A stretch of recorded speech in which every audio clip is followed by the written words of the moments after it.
Cher écrivain, bienvenue. Vous venez de pousser la porte du club où on discute d'écriture sans filtre. Je m'appelle Chris Vuklizevic, je suis autrice et j'ai réuni avec moi dans ce club 4 de mes amies écrivaines. Ensemble, on discute sans tabou de nos inspirations, de nos méthodes, mais aussi de nos doutes, de nos galères, bref, de tout ce qui fait la fabrique littéraire sans cacher ses côtés les moins glamour. Alors prenez un thé chaud, attrapez votre meilleur plaid et bienvenue au club. Alors, quelques mots d'explication avant de lancer l'épisode. En fait, là, vous allez écouter la suite du live Instagram qu'on a fait cet été. La première moitié du live, elle a donné lieu à l'épisode 4. C'était une FAQ où on a répondu à toutes vos questions sur l'écriture. Allez l'écouter. Et là, c'est la deuxième moitié où on vous lit les plus belles perles de nos vieux manuscrits.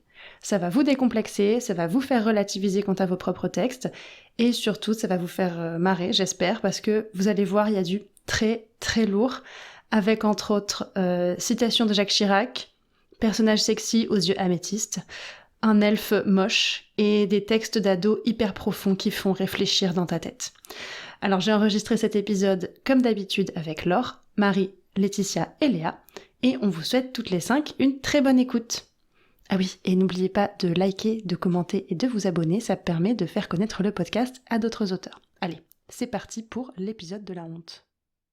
C'est quoi votre rapport à vos anciens écrits? Moi, vous savez, c'est cringe, c'est-à-dire je les lis, ça me crispe tellement je trouve ça honteux. Mais allez-y, vous, comment vous vivez vos anciens écrits quand vous vous replongez dans ce que vous avez écrit? Alors, que ce soit récemment, moi, c'est tout, même si ce que j'ai écrit il y a 2 semaines, ça me fait pareil. T'es vénère, Christelle. Moi, ça me fait cet effet, quand je relis ce que j'ai écrit à 15 ans, ça me fait cet effet en vrai. Ça me fait cet effet de oulala, je ne suis oulala. En fait, ce qui est hyper paradoxal, c'est que j'étais cette personne. Aujourd'hui, je ne suis plus du tout cette personne. Je suis une autre version de moi-même.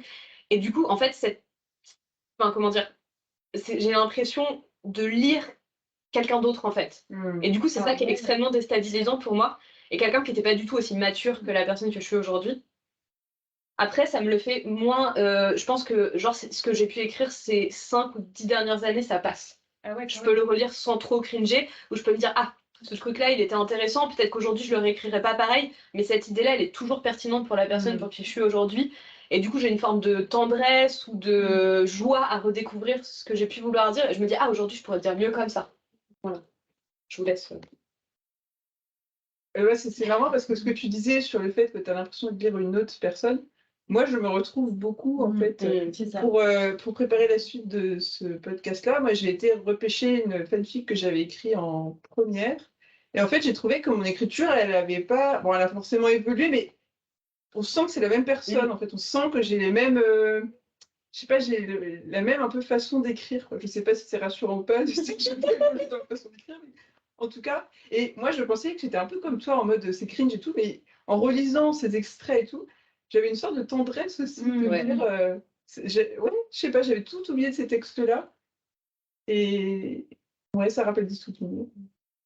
Moi, comme Marie, j'ai plutôt une grande tendresse envers ils sont très mauvais, objectivement. Ouais. Mais moi, je n'ai pas. En fait, c'est étonnant. Moi, j'ai pas l'impression d'avoir tant changé que ça, honnêtement. Ah, ouais. Vas-y. Et j'ai un truc, c'est très cringe pour ceux que j'ai publiés.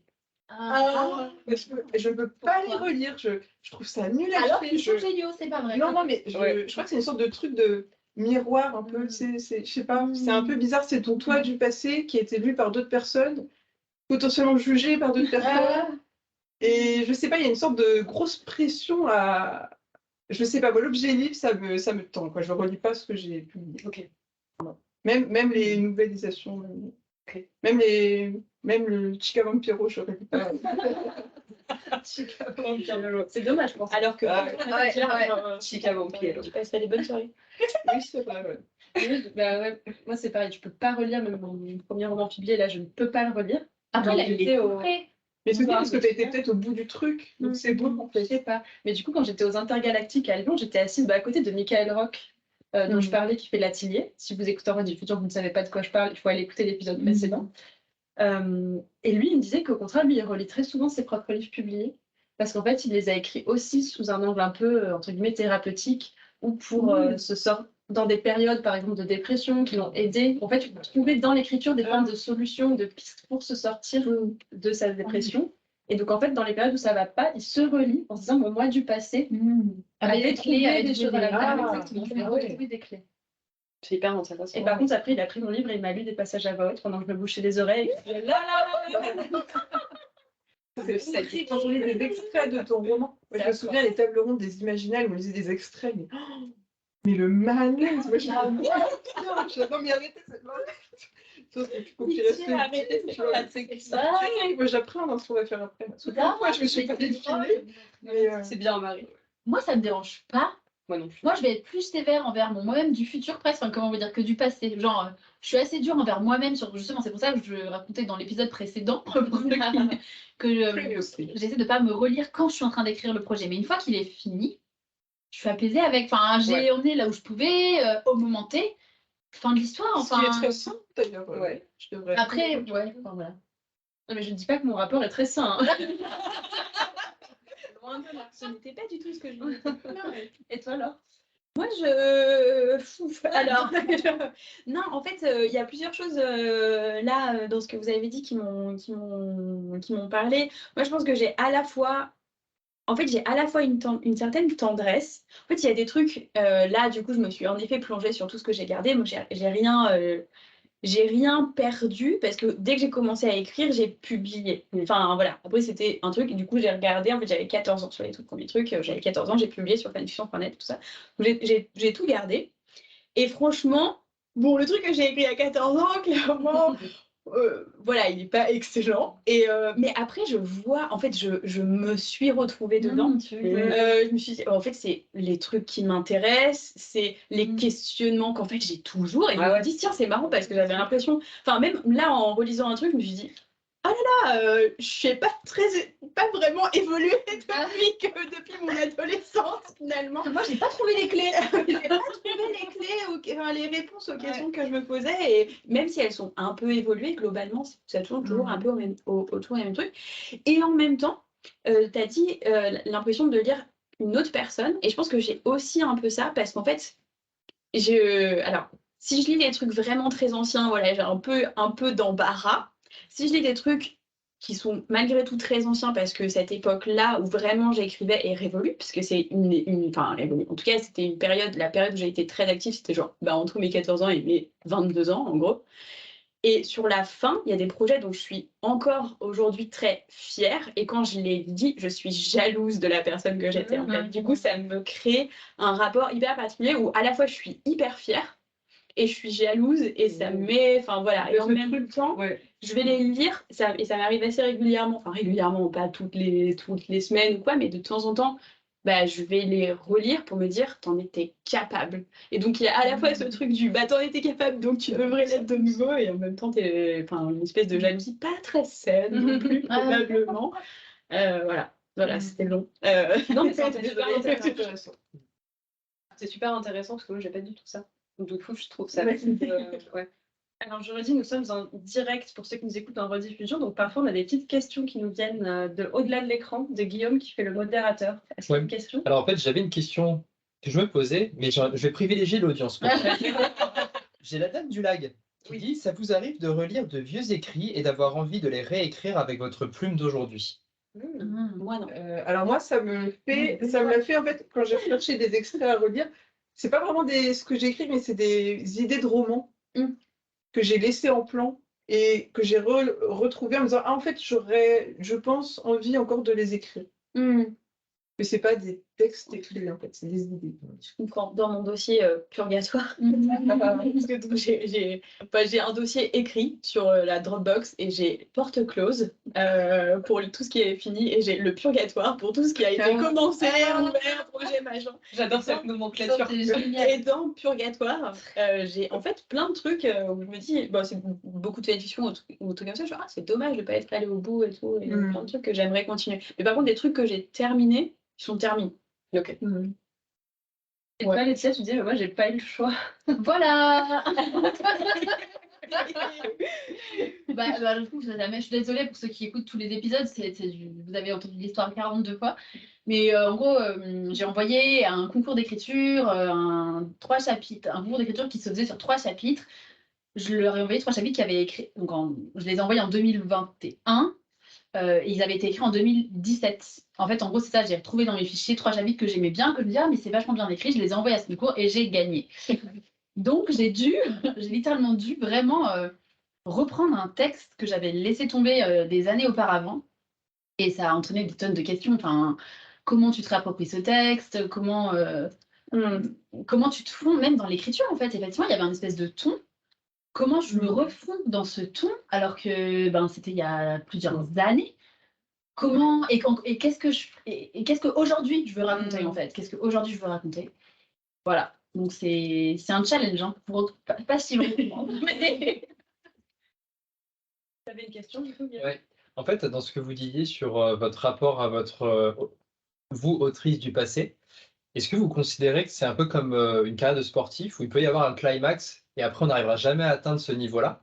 Ou est-ce que c'est quelque chose, en fait, on est de meilleur en meilleur? Je n'avais pas cette angoisse, mais merci de l'avoir. Moi, je te réponds parce que c'est ce que j'ai eu en publiant mon premier roman. Et je me suis dit, j'arriverai jamais à faire aussi bien.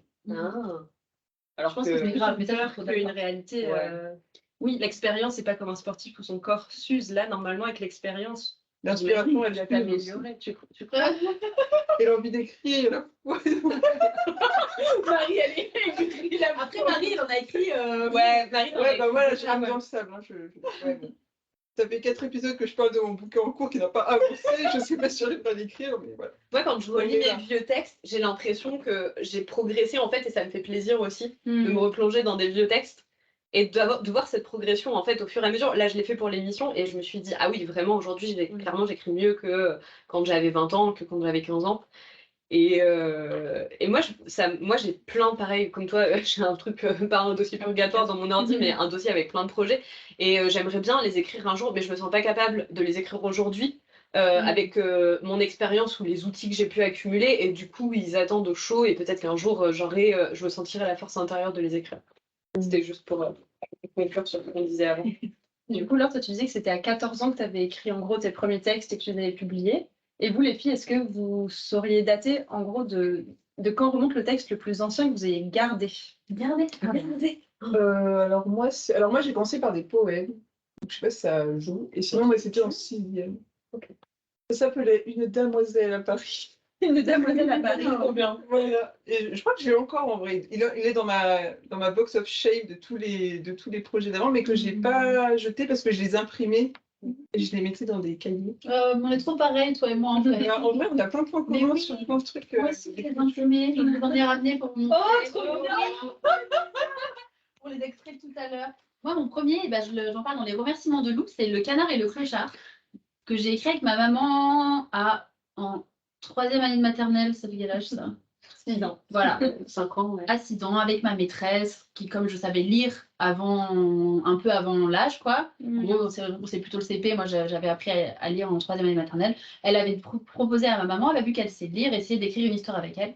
Et donc, on a écrit Le Canard et le Clochard. Et je l'avais toujours jusqu'à hyper récemment. Là, j'ai pas réussi à remettre la main dessus. Mais j'en ai. Et donc, après, on avait fait d'autres toute seule, du coup, genre Le Rouge-Gorge et. Le Clochard. La suite que vous attendez tous. Le rouge-gorge. L'écureuil et le rouge-gorge, je crois que c'est le 2e. Enfin, voilà. Et ça, après, j'ai fait toute seule, du coup. Voilà. Et je les ai tous, enfin. Moi, j'ai pareil que Marie, j'ai un tas de trucs reliés, plus ou moins moches, dans des pochettes. Toi, Léa, est-ce que tu te souviens de quand date?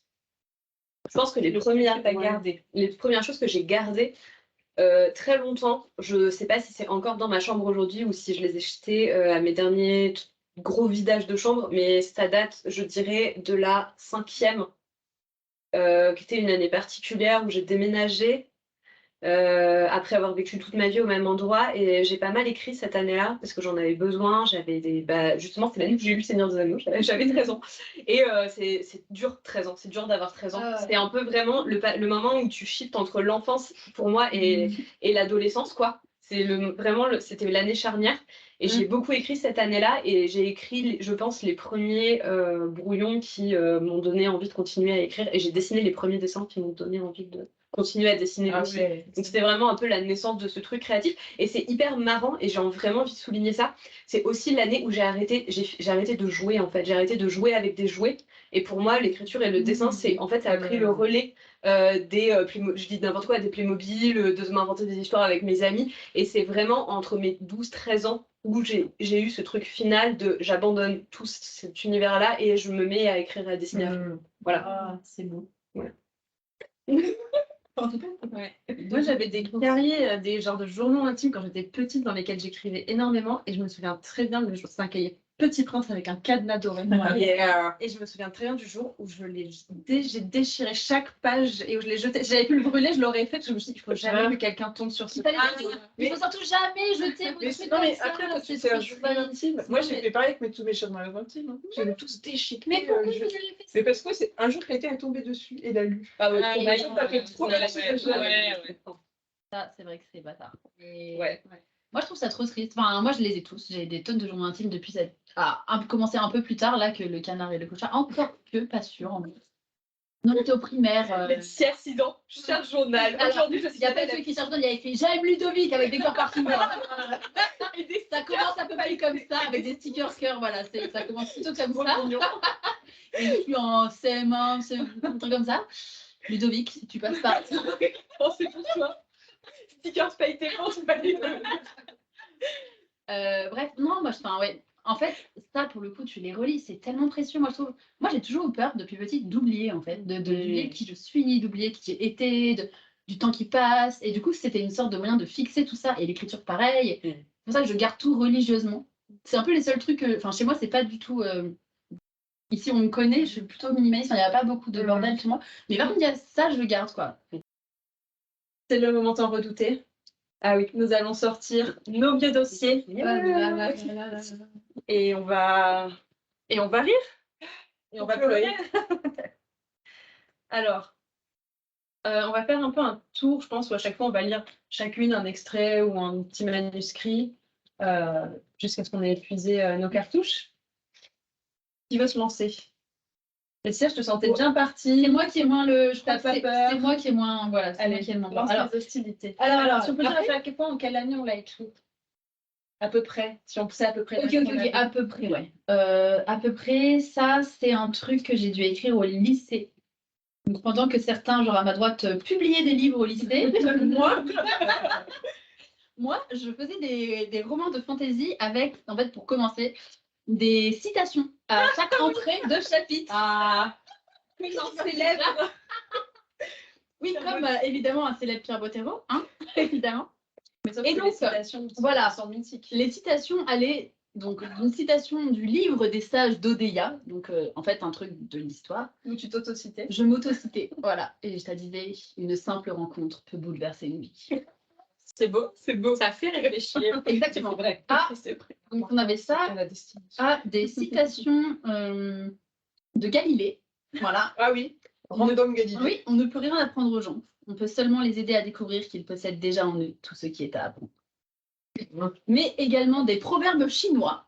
Ah, Voilà. En fait, c'est juste pour vous dire que ça. Enfin, c'est cool hein, de mettre des citations dans notre chapitre, mais peut-être pas Disons que avec t'es une parti telle. sur un truc avec dans ton monde et après t'as invité Galilée. Voilà. Alors également Steven Spielberg.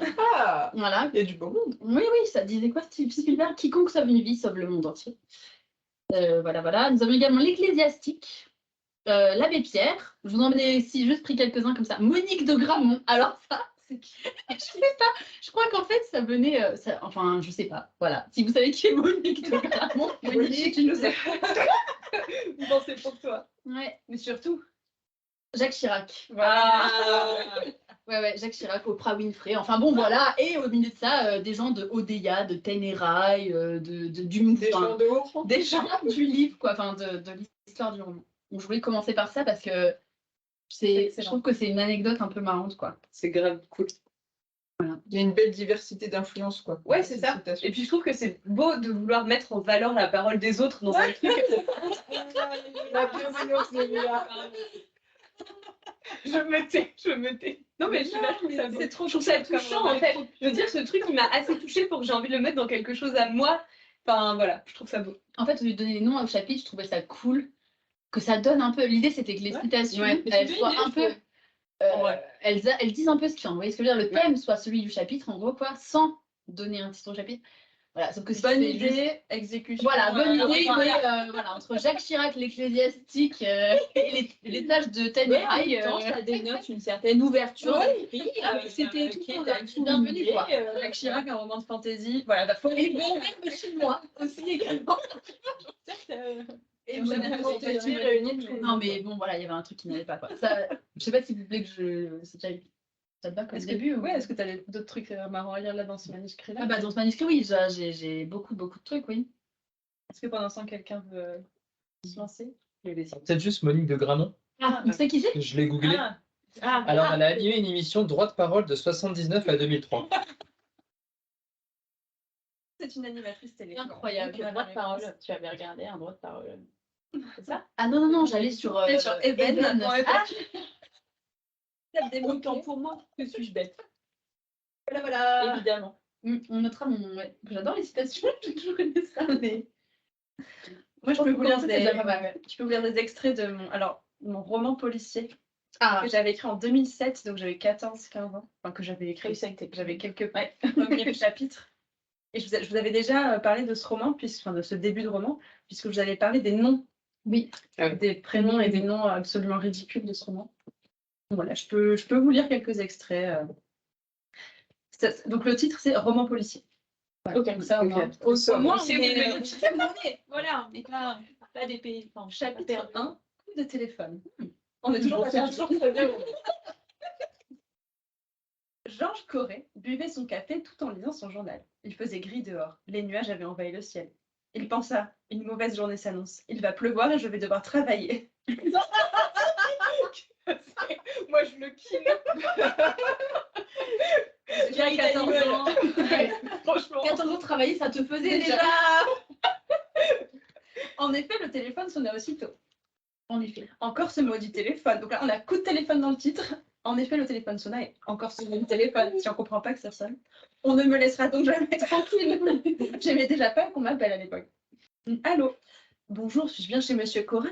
Corré demanda une femme à voix basse. Oui, que puis-je faire pour vous? Monsieur, je me sens en danger, il se passe des choses étranges, j'ai peur. Excusez-moi, qui est à l'appareil, soyez plus clair, je ne comprends rien. Mon nom est Rose Dubeumont et je voudrais que vous veniez me protéger et que s'il m'arrivait malheur, ce soit vous qui enquêtiez, monsieur, et le plus vite possible. Il faudrait pour cela que vous veniez chez moi dès maintenant. Mais madame, vous me demandez cela à l'improviste, je n'ai même pas de bagages. Bien qu'évidemment, il soit très aimable de votre part de m'inviter et de m'avoir choisi de la sorte, répondit Corré qui espérait rester tranquillement chez lui. Il est très drôle. C'est drôle. L'ironie est hyper. J'aime bien. Faites immédiatement votre valise, répliqua-t-elle fermement, mais toujours à voix basse. Ah pardon, faites immédiatement votre valise. Vous serez payé grassement pour le déplacement. Alors là, j'ai noté qu'en genre 5 lignes, j'ai évidemment, tranquillement, immédiatement, fermement, grassement et déplacement. On est dans le pas. Puisque ma présence vous est si utile, je ne peux refuser, soupira Corré. Genre, ça y est, il a changé d'avis. Et donc, elle l'appelle au 1111 rue Bonaparte. Là, vous direz qui vous êtes au domestique qui vous fera entrer. Très bien, j'arrive d'ici 1 heure. Au revoir. Et donc là, il s'en va et il va chez Rose Dubeumont. Et là, je m'aperçois que les descriptions de grande richesse étaient très présentes dans mes romans, de la part d'une fille qui vivait pas du tout dans la grande richesse, vous allez voir. La maison se trouve au bout d'un chemin d'une centaine de mètres, bordé de part et d'autre de fleurs colorées. Celui-ci passait en plein milieu du jardin qui s'étendait sur plusieurs hectares de chaque côté. De chaque côté. C'est grand. On pouvait y voir de statues blanches dénudées, de style gréco-romain portant des draps. Modeste quand même. Bon, ça continue, voilà, je vous épargne ça, ça continue pendant des paragraphes entiers, la description de la maison. Donc il approche et on lui dit qu'on vient de découvrir le corps de la cuisinière Megan Houve dans un bain de sang. Et donc ça se passe un peu plus tard. Corré admirait le mobilier. Il est très très impressionné par toute la richesse à chaque fois. Quand Alexandre, le serviteur, revint, suivi de Rose Dubeumont. C'était une femme d'une trentaine d'années. Son visage, au trait marqué mais néanmoins charmant, était entouré de cheveux noirs tirant en arrière. Donc je me dis, à l'époque, 30 ans, je vais penser, genre, c'est une vieille femme. C'est une vieille. Néanmoins marqué mais néanmoins charmant. Ah oui, marqué, mais néanmoins charmant. Le coup de vieux, quoi. Mais la formulation. J'ai une anecdote là-dessus. Franchement. Alors, on lui demande ce qu'il déduit de ce corps qu'il a trouvé. Et il répond, je n'ai pas encore observé, mais le suicide est déjà impossible. Megan Houve a été tuée à coups de couteau. Si cela avait été le cas, j'aurais trouvé l'arme à côté d'elle. Mais de toute façon, vu la violence des coups portés, cette hypothèse est inenvisageable. C'est perspicace. Hein. À ce moment précis, les 3 domestiques entraient dans le salon. Les discussions, entre parenthèses, celles de Corée et de Rose, ainsi que celles des domestiques, s'interrompirent sur le champ. C'est toujours Dans cette parenthèse. Entre alors Alexandre. Cet homme paraissait faible de caractère malgré lui. Qu'est-ce que ça veut dire? Je sais pas. Il y a des gens qui choisissent d'être faibles. Et comment on voit que tu vois malgré lui? En fait, il a l'air d'une victime. Pas exprès, quoi. Pauvre Alexandre. C'est le bully. C'est le Je me suis dit, excusez-moi, monsieur, d'avoir tardé. Je m'apprêtais auprès de madame qui réclamait une aspirine. Je vous prie de m'excuser, bredouilla-t-il, se tenant Ah les oui, mains. c'est vraiment ça, d'accord. Voilà. Il avait dit cette phrase dans un regard implorant et plein d'angoisse, et sa voix trahissait une peur suspecte. Ah oui, parce qu'il dit... C'est le meurtrier. Voilà, en gros, je voudrais vous dire un truc sur le meurtrier et tout. Il dit, vous ne direz rien, n'est-ce pas? Et il avait dit cette phrase, etc., plein d'angoisse. Et là, le détective lui répond, ne vous inquiétez donc pas, je suis tenue au secret professionnel. Pas du tout, il va appeler la police direct. Oh non, en Corée, c'est trop triste. Attendez, parce qu'il est hyper fin, Georges. Et donc, Georges adoptait avec lui un comportement très doux et rassurant. Il songeait.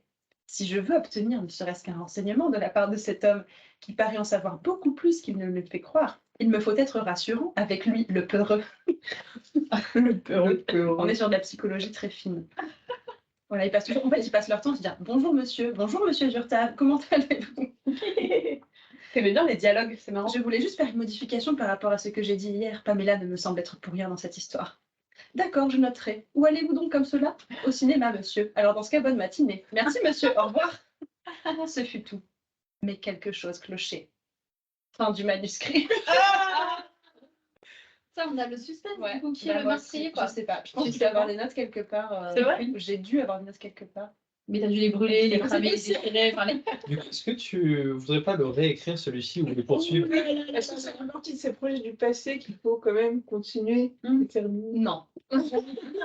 Il est bien là. Je pense que ça se termine comme ça, c'est une très bonne fin. C'est une très courte novella. Voilà. Est-ce que quelqu'un veut relever le niveau après ça? Relever le niveau, non. Clairement. Alors, vas-y. Mais du coup, je peux bien officiellement le tout premier truc que j'ai écrit. Oh ouais. Enfin, vu que c'est le premier truc que j'ai posté et c'est le premier truc que j'avais écrit et tout. C'est une fanfiction de Gundam Wing. Vous en avez parlé dans l'épisode précédent. Gundam Wing, c'est donc un animé. C'est un truc avec donc des Gundam, je sais pas si vous connaissez, mais c'est des espèces de gigantesques robots que les gens pilotent et on se fait la guerre avec. Un peu comme les Transformers, vaguement. Oui, mais qu'on pilote. Mais qu'on Enfin, que voilà, les du humains coup, il y a- pilotent il y a- de il y a un l'intérieur. pilote Ils ont pas une dedans, et en conscience. règle générale, c'est des jeunes gens, et du coup, ça fait tout le truc, ça. Et donc là, en l'occurrence, c'était 5 jeunes garçons, enfin jeunes hommes. Moi, ils me paraissaient grands, ils avaient mon âge, ils avaient 15 ans, en fait. C'est 5 gamins de 15 ans. Et les premiers trucs que j'ai écrits, c'était des fanfictions, donc avec deux des personnages qui finissaient en couple. Et je n'ai jamais écrit dans les choses que j'ai écrites que des histoires d'amour. Donc vous allez voir que tout est toujours autour de ça. Mais voilà. Et ça me fait beaucoup rire parce que c'est vraiment le premier truc que j'ai écrit et on sent que je ne savais pas comment le commencer puisque c'est voilà. Donc ça s'appelle Comme un boomerang et en fait c'était une fanfiction avec genre les paroles de la chanson qui venaient se mettre un peu, tu vois un peu Une cette truc-là, voilà. sonflic. Une sonflic, exactement dans le jargon. Et ça commence par c'était un vendredi 11 mars, il était 6h45. Mais cela n'a pas d'importance en soi, seulement que la nuit commençait lentement à tomber, l'air à se refroidir. Donc voilà, il fallait bien que je me lance. Dans une petite rue de la colonie L2, un jeune homme marchait calmement, son pas rythmant la ruelle. C'était un jeune homme à l'apparence douce, mais dont la tranquillité semblait forcée, pas naturelle. Il était beau, ses cheveux châtains à reflets blonds coiffés en une longue natte qui suivait tous les mouvements de son corps. Il était même très beau. Ça se voyait tout de suite. Certains auraient même dit de lui qu'il était désirable comme un diable.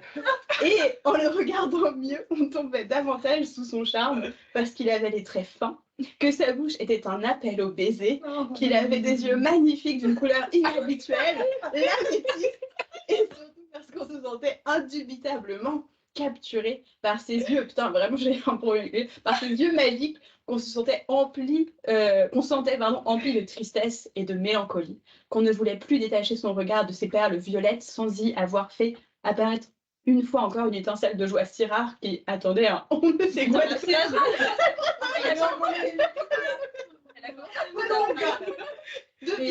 pour ce jeune homme si beau et si envoûtant. Putain, c'est la fin de la phrase. Quoi. Wow. Rassurée. En le regardant mieux, ce n'est pas à un diable qu'il ressemblait, plutôt à un ange dont les ailes abîmées engluées de poussière. Waouh. Je vais m'arrêter là. Les yeux violets, c'est quand même. Mais c'est le personnage. Couleur inhabituelle. Qu'est-ce que ça peut pas dire? C'est très habituel. Non, mais alors, il n'était pas japonais. Ah oui, il était de quelle nationalité du coup? Je sais plus. Américaine, je crois. Dio, son nom c'est Dio Maxwell. Et donc, c'était un personnage avec une longue tresse qui lui arrivait jusqu'au cul. Jusqu'au poil, pardon. C'était un podcast distingué ici. Et donc, des yeux violets. Voilà. J'adore. J'adore le côté fantasme sans aucun complexe. Absolument aucun. Voilà. Trop bien. Léa, je te sens prête. Je te sens. Ouais, je suis prête. Je suis prête. Alors moi, j'ai gardé extrêmement. Moi, je jette tout déjà, donc je suis désolée. J'ai pu remonter dans mes trucs que je pense à mes années de. Alors c'était, je pense que j'ai dû écrire ça juste après le bac. Donc je devais avoir 18 ans, 19 ans. Et à l'époque, j'avais un projet donc avec Marlène, ma compagne, qu'on écrivait à deux. C'était un projet qui s'appelle K. Et K, c'était le nom d'une ville. Et on avait plein de personnages qui vivaient dans cette ville et on racontait leurs histoires. Et moi, j'avais déjà très envie d'écrire des trucs qui font réfléchir. Donc vous allez voir, ça fait réfléchir. Je suis sûre que c'est bien. Je te donne un truc bien, je suis sûre. Franchement. En fait, moi, j'ai relu ce texte et j'étais éclatée de rire parce que vous allez voir, je vais vous faire les sauts de ligne. Pour souligner que ça fait réfléchir, je faisais des sauts de ligne. Et du coup, aujourd'hui, je trouve ça un peu ridicule, mais en vrai, j'ai quand même de la tendresse pour ce truc. Donc ça s'appelle, l'extrait est très court, ça s'appelle Aviateur. Il y en a des milliers dans les villes. Saut de ligne. Et quand on se met à y penser, vraiment, c'est obsédant. Saut de ligne. Comment des choses aussi frêles et imbéciles parviennent-elles à y survivre? Saut de ligne. On peut deviner les sauts de ligne sinon. Ouais, je peux faire juste une pause, je vais arrêter de le dire. Au regard du champ de bataille, ils sont les toutes petites unités aériennes qui semblent survoler perpétuellement les combats, les reproduisant dans une parodie inutile en l'air. Perdues dans le chaos, la fumée et la puanteur, ces petites choses, en plus d'être invisibles, se ressemblent toutes. Comme beaucoup, Casey n'avait jamais pris le temps de regarder les moineaux, ou seulement d'un œil vague et méfiant lorsqu'il s'approchait trop des miettes de ses sandwichs. Saut de ligne. là, je le refais parce que c'est important. Comme si les picorés eût plus gravement encore les le goût de son pain insipide. Saut de ligne. Pourtant, la vue de l'aviateur blessé lui rappelait celle d'un moineau mourant au milieu de l'indifférence. Comme bousculé par un passant, écrasé par une voiture, tué par un chat. Saut de ligne. Cogné par une vitre. Saut de ligne. Quoi? Cogné par une Dégradation. Cogné contre une vitre. Pardon, je me suis trahi moi-même. Bref, et donc ce que je trouve hyper marrant, c'est qu'avant, on a bousculé par un passant, écrasé par une voiture, tué par un chat. On a un rythme ternaire. Et ça, c'est un truc que je fais toujours aujourd'hui et je peux pas m'en empêcher dans mes textes. Et ça m'auto-saoule. Et de voir que je faisais déjà ce truc-là quand j'avais 18 ans, je suis là en mode, t'es sérieuse? Bref, j'ai pas arrêté de le faire en écrivant mon petit journal de mon voyage en Islande et je me saoulais moi-même avec ces rythmes ternaires. Bref, je reprends. Elle le trouvait presque touchant, saut de ligne. Il ne mendiait plus rien autour des terrasses brûlantes ou au milieu des mégots pourris. Fallait-il qu'il meure là pour trouver un semblant d'individualité? La fureur de la ville, la sérénité du désert lui semblèrent trop proches quelques secondes. Oui, parce que la ville K est dans le désert dans l'histoire. Avec précaution, elle posa son antenne et s'approcha du drôle d'oiseau. Le corps débordant de la carlingue, vomi par le métal, il ressemblait à un animal mythologique étrange. Mi-humain, mi-machine, presque. Plus que le reste, c'était cela qui dirigea sa curiosité. Il ne pouvait pas ressortir de mal d'un être aussi fascinant. Saut de ligne. Elle se trompait. À qui peut s'envoler? Qu'importe les souffrances de la terre. Et donc cette ligne finale, je l'ai volée impunément à Chateaubriand, sans même le noter dans mon texte. Tu as suivi donc les conseils du début de.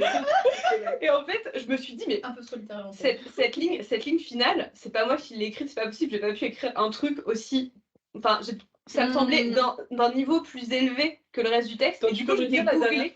À qui peut s'envoler, qu'importe les souffrances de la terre. Je me dis, c'est pas moi qui l'ai écrit ce truc-là, c'est pas moi. Du coup, je l'ai googlé, et effectivement, c'est Chateaubriand que j'avais trouvé sur Internet, l'a collé à la fin du texte. Et je pense que vous n'avez absolument rien compris à ce truc, parce que clairement, moi en le relisant, je me dis mais C'est un humain, un pigeon ou un Il y a des oiseau? oiseaux. Non, c'est un aviateur qui trouve un oiseau mort. Ah bon? Alors, c'est un c'est un aviateur qui s'est Il y a un écrasé. aviateur qui s'est écrasé. Voilà. Comme un coin de rue, mais il a un truc métallique Ah sur non, le pardon, dos. oui, Et ça lui fait penser au moins. c'est ça. Il y a un mec qui s'est écrasé dans un avion et Ah oui, pardon. la personne qui Oui, c'est raconte, ça. dont Oui, on a c'est le ça. point de vue, voit le truc. Mais en fait, en le relisant, c'est incompréhensible. N'importe qui lit ça ne comprend rien. Vraiment, c'est du flux de conscience de ce qu'il y avait dans ma tête avec des oui, je mets ça fait réfléchir, ça tourne de écrasé, saut de ligne. Regardez, c'est C'était brillant, ouais. Et clairement, voilà, et j'ai de la tendresse parce que en vrai, je trouve qu'il y a des trucs qui sont un peu beaux dans ce texte. Bah qui me ouais. parlent Oui, toujours. ça va. Mais jamais je le réécrirais comme ça aujourd'hui en Oui. fait. Et du coup, c'est drôle. Enfin, c'est drôle quoi. C'est drôle. J'en fais des caisses. Jamais je m'en ferais des caisses comme ça aujourd'hui. Marie, il ne reste que toi de ce premier tour. Alors, bon, alors moi, je n'ai pas le plus honteux parce que tout est chez mes parents, dans la box of shame de tout. Et ça fait depuis Noël que, bah voilà, j'ai pas pu y retourner. Donc, j'ai plongé dans mon mail d'ado. Je suis retournée en 2007 et je suis tombée sur plein d'idées d'histoire que j'avais à cette époque. Et je suis retombée sur une, je n'en dis pas plus, j'ai très honte, je me sens très mal. Allez, vas-y, Marie. Mais je vais commencer. Alors, les elfes, c'est bien connu, sont des créatures parfaites. Ils combattent très bien. Ils sont excellents stratèges. Ils sont habiles, intelligents. Mais surtout, ce qui fait leur renommée est leur somptueuse beauté. Trois petits points. Ardalante est un elfe. Saut de ligne. Sauf que lui, c'est un thon. Saut de ligne.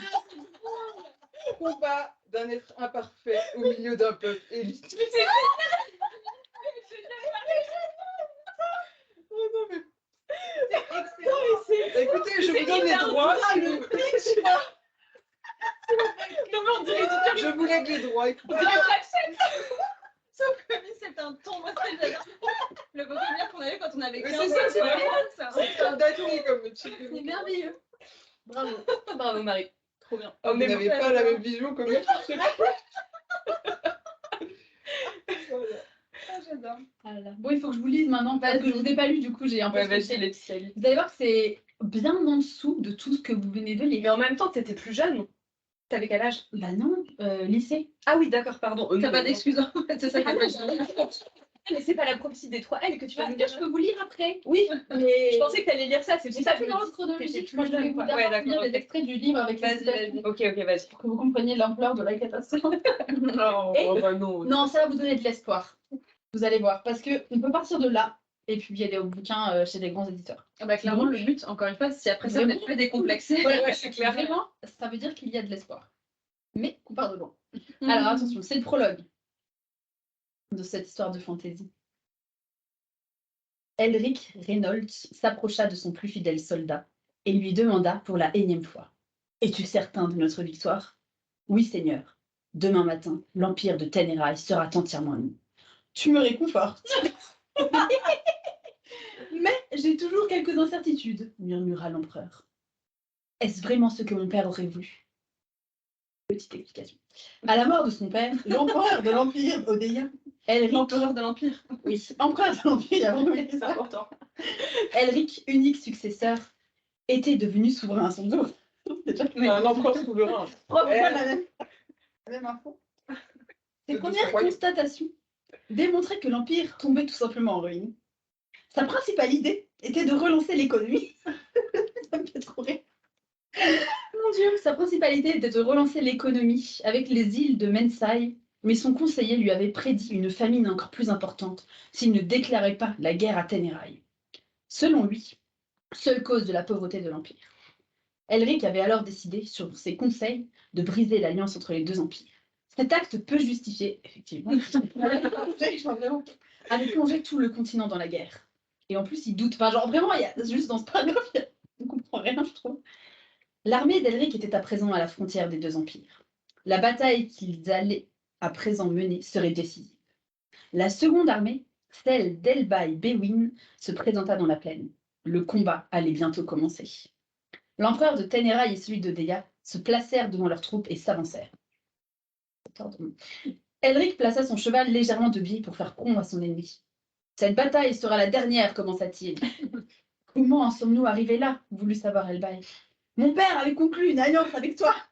À l'époque, elle nous était utile et favorisait les échanges entre nos deux peuples. Mais quand j'ai pris le pouvoir, elle ne savait plus rien. C'est le genre d'exposition où les gens se disent entre des personnages se disent entre eux des choses qu'ils savent. Ah non, mais vraiment, pour mais le lecteur. vraiment, exactement. Mon peuple était plongé dans la famine qui a su demander toutes nos récoltes. Ce pacte devait être rompu. Mais une guerre est-elle vraiment utile? Protesta l'empereur de Ténérail. Ça fait réfléchir. Je ne vois aucune autre solution, affirma Elric. Genre, en fait, ils débattent. Enfin, genre, mais non, vraiment, C'est trop tard, les c'est gars. quoi, C'est ça, Johanna, elle est parlé, en fait, et après, mettez-vous sur la gueule. Vraiment, là, il faut attaquer, là, maintenant. Il n'y a plus trop le choix, quoi. Mais non, ils essayent encore. Nous pourrions modifier les termes de cette alliance, changer ce qui ne vous satisfait pas. Aussi, on voit déjà un peu les gentils, les méchants, non, ça devient. Ouais. On en a un qui veut essayer d'empêcher, l'autre qui est là, ouais, non. Mais je vous en prie. Mais c'est un méchant qui doute quand même. Ouais, pensez à tous ces morts que vous allez provoquer. Toutes ces pertes d'un côté comme de l'autre. Le monarque réfléchit un instant. Comme il prend le temps. Attends la faute. Attends.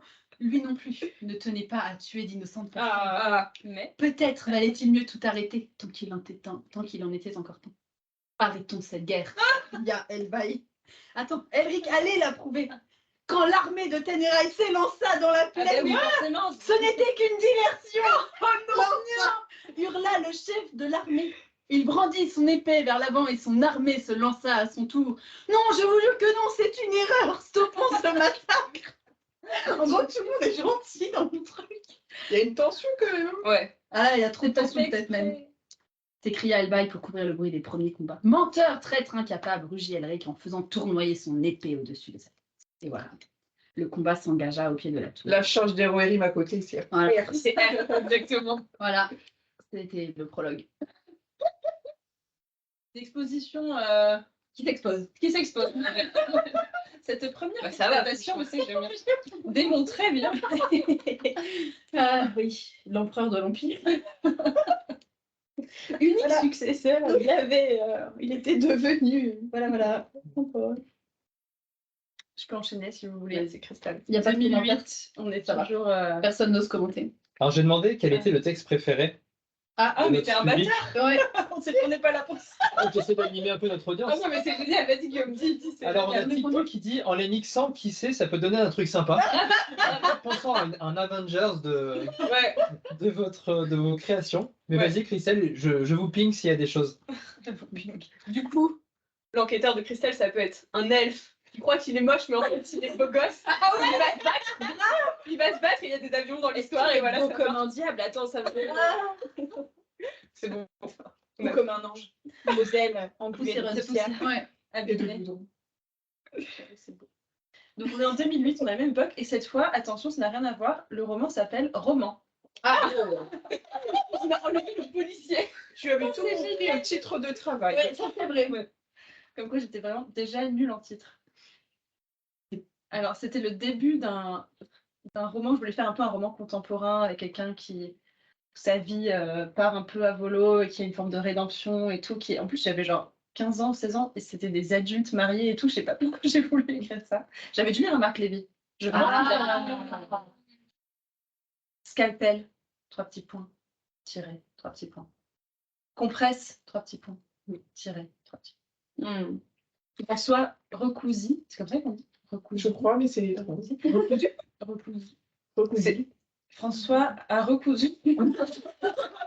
Ça dépend si on doit c'est passer Recousi, ça. je crois. Ouais, c'est Recousi. Ah Ouais, c'est Recousi, ouais. C'est Recousi. l'ouverture béante. Il Ah oui. venait d'ôter une pièce de 2 € de l'estomac de son patient. Encore quelqu'un qui est passé chez Caritas. On dit Recousi. Ouais, Recousi. Merci. Décidément, il en apprenait chaque jour un peu plus. C'est ce qui lui plaisait tant dans son métier. Il sortit de la petite pièce, retira ses gants et son masque, puis se dirigea vers les toilettes réservées au personnel. Tout en se lavant les mains, il regardait son reflet droit dans les yeux à l'intérieur du miroir. J'ai vraiment une vie formidable. Il sourit, s'essuya les mains et repartit en sifflant un air espagnol. Donc là, c'est-à-dire que si on commence comme ça, on sait que sa vie ne va plus être formidable jamais de la vie. Donc là, il y a petit tiret. François, je vous ai convoqué ici car nous devons parler de l'opération que vous avez effectuée hier soir. Oui, fit-il d'un ton enjoué. Vous ne voyez pas ce que je veux dire? Excusez-moi, sourit-il, mais je ne vous suis pas. L'aiguille, François. L'aiguille. Je vous épargne là un long flashback de la veille au soir où en fait il fait cette opération, mais il doit rejoindre sa femme au resto, donc il est hyper pressé. Et en fait, il arrive trop tard, sa femme est déjà partie en pleurs parce qu'elle croit qu'il va pas venir. C'est quoi le rapport avec les Bah ça, c'est le flashback. Ok. Et là, on revient au présent. Moi, Et là, il y a une grosse file. L'aiguille, Ok. et je redis. D'accord. Dans sa joie de retrouver Marianne et dans son empressement. Ah oui, alors c'était l'époque où il y avait eu la Coupe du Monde en 2007. Et donc j'avais soutenu la France à fond. Et j'étais dans un délire patriotique où mes personnages s'appelaient François et Marianne. C'est génial. C'est génial. Très subtil. Dans sa joie de retrouver Marianne et dans son empressement, François avait oublié de stériliser l'aiguille avec laquelle il avait recousu le patient. Ouais. Une erreur monumentale qu'aucun chirurgien n'aurait osé commettre sous n'importe quel prétexte. Oui, François, vous devinez sans doute la suite de l'histoire. Monsieur, je vous en prie, ma femme ne travaille pas. Il n'y a que mon salaire pour faire vivre mon épouse et mes 2 enfants. Pendant qu'il parlait, son supérieur s'était levé et se dirigeait vers la porte. François l'avait suivi tout en parlant, le regard plein d'angoisse. L'autre l'ignora, ouvrit la porte, le regarda droit dans les yeux et déclara « Vous êtes viré, François. » Voilà, ça marche comme ça chez les chefs déjà cruels. Sûr, mais la fille n'a jamais mis les pieds dans un hôpital, ne connaît aucun chirurgien dans sa vie. Voilà. Je trouvais ça drôle parce que ce n'était absolument pas crédible et que d'un coup, il se met à le supplier. Ma femme ne travaille pas, il n'y a que mon salaire, alors qu'il n'y a rien passé encore. Il n'y a pas eu de Mais il a compris. Il a compris. Non, mais il y avait la menace. Il a Ouais. compris. L'aiguille, François. L'aiguille. Vous savez où je veux en venir. Bah, je suis sûre qu'il a. Et moi, il j'ai a adoré vu dans ses yeux là. Le regarda droit dans ses yeux. Voilà. Il dit, vous êtes viré. C'est pas. Voilà, et du coup, dans la suite du manuscrit qui n'est pas du tout fini, il rentre chez lui, genre déjà dépité, il a perdu son boulot, et en plus, il rentre, il fait Marianne Marianne est partie Et Marianne est partie avec les enfants. Voilà. C'est un All is Lost dès le début. Ah ouais, là. C'est bien en vrai. Est-ce qu'après, il s'enfonce dans la drogue et l'alcool? Non, alors je crois, dans mon souvenir, ça se passe. Ah oui, l'été d'avant, j'étais allée à Paris en vacances avec mes parents, j'avais découvert Paris et j'étais Paris. Et du coup, après, ça se passait à Paris et il rencontrait une jeune femme qui s'appelait Éléonore, qui lui redonnait goût à la vie, mais qui, en fait, et j'avais pas du tout imaginé la suite, mais je savais qu'en fait, elle lui voulait un peu du mal, genre elle était envoyée par des mafieux pour faire quelque chose avec lui. Voilà, mais c'est tout, il n'y avait rien d'autre. L'aiguille. Islande, François. Alors, on a la Dame du Lac Oui. qui a une requête pour Marie. L'elfe moche de Marie, je veux bien la suite. Marie, si Bah, tu si me je pas n'arrive pas à écrire d'inspiration. mon projet actuel, j'ai repêché un projet du passé. Mais en fait, c'est un ton. Moi, j'adore cette phrase, elle va rester. Ah ouais, non mais d'où en fait, ça rend le truc un peu grandiloquent que t'as écrit avant. Du coup, c'est hyper drôle parce que ça tranche. J'ai jamais pu blairer les elfes, moi, donc ça se sentait déjà un peu de base. Je trouve ça hyper génial, moi aussi. Puis la conclusion dans cette société élitiste. J'étais pas encore en prépa. C'est génial. Ah ouais. Léa, t'as un truc à nous dire? En fait, je regarde là ce que j'ai dans mes vieux dossiers et franchement, j'ai des trucs, par exemple, j'ai Tinky Pit, mais que je trouve en vrai plutôt pas mal. Du coup, c'est moins drôle que tout ce que vous avez lu. Je l'ai écrit plus récemment en plus. Je pense que je l'ai écrit, j'étais en master, peut-être déjà. Mais Tu veux nous lire quelques lignes, ça peut aussi nous faire du bien d'écouter quelque chose qui n'est pas complètement. ouais. Sauf si tu te sens pas de le lire. Hein. Non, c'est pas mal, c'est pas mal. En fait, ça m'intéresse de lire et que vous me disiez ce que vous en pensez. Si Oula. c'est un... Non, mais juste, est-ce que vous trouvez ça ridicule pour un Nikipit ou pas? Mais ta lecture sans filet. Ouais, c'est ta lecture, mais non, moi, ça m'intéresse. Et peut-être que les autres... Et ça m'intéresse aussi d'avoir l'avis des auditeurs s'ils veulent le donner sur est-ce que vous trouvez ce truc pertinent pour un Nikipit ou pas, ou est-ce que vous auriez jamais envie de lire la suite, en fait? Est-ce que ça me donne envie de lire la suite? C'est ça, la Ouais, question. oui ou pas, ou est-ce que vous trouvez ça ridicule? Donc c'est vraiment le tout début de l'histoire. Il y a plusieurs genres de cicatrices. Là où vivait Deneb, il y en avait très exactement 3. Venaient d'abord celles et ceux qui arborent les leurs comme des trophées. Le droit a été gagné d'exposer leur chair recousue au grand jour et d'être admirés pour cela. Eux, ce sont les tueurs de bêtes, les chasseurs. Au-dessus d'un point vital, sur le visage, dans l'absence d'un membre, elles sont la preuve de leur survie suite à un combat mortel. Ce sont les cicatrices de la vie. Puis viennent les cicatrices de ceux qui forgent pour les chasseurs. Sur les bras ou le torse, la chaleur et le métal en fusion giclent et s'enfoncent partout. La peau est rouge, brûlée et cloquée, tachée et tannée. Ce sont les cicatrices de l'art. Enfin, il y a les cicatrices des travailleurs de la terre et de la mer, aux mains, de rudes et grosses mains où les éclis et les hameçons viennent se loger. Des pattes innombrables faisant vivre les bouches d'affamés. Ce sont les cicatrices du travail. Et aux confins de ce monde de chair déchiquetée, boursouflée et usée, existent les cicatrices les plus teigneuses et les moins glorieuses à la fois, celles des ramasseurs d'algues. ceux qui ne travaillent ni sur la terre, ni sur la mer, mais entre les deux, au creux des poignets ou des coudes, là où personne ne les remarque, mais où la peau est si fine et fragile. Là où, jour après jour, brassée après brassée, le sel, le sable et les fragments pointus de coquillages viennent se loger et empêchent les chairs de se refermer en les infectant. Deneb ôta de son poignet, rougi et usé par le sel, une petite coquille nacrée. Je m'arrête là parce que sinon ça va être beaucoup trop long. Mais je trouve que. C'est super Bah, bien. ouais, c'est bien.